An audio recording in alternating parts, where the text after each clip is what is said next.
আসসালামু আলাইকুম। এটিএন বাংলা সংবাদে সবাইকে স্বাগত জানাচ্ছি মার্জিয়া মীরা। শুরুতেই বিআরবি কেবল সংবাদ শিরোনাম।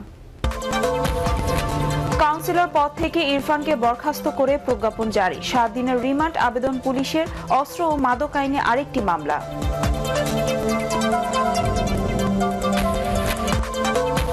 বরগুনার রিফাত হত্যা মামলায় অপ্রাপ্ত বয়স্ক 14 আসামির মধ্যে 6 জনকে 10 বছর, 4 জনের 5 এবং 1 জনকে 3 বছর কারাদণ্ড, 3 জন খালাস।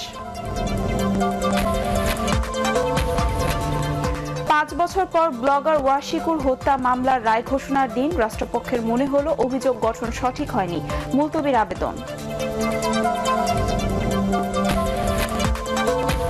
এবং দেশে বিদেশি অর্থ সহায়তা ও ঋণের পরিমাণ বাড়ছে।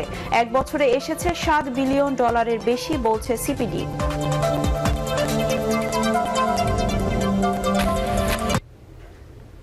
শুনছিলেন বিআরবি কেবল সংবাদ শিরোনাম।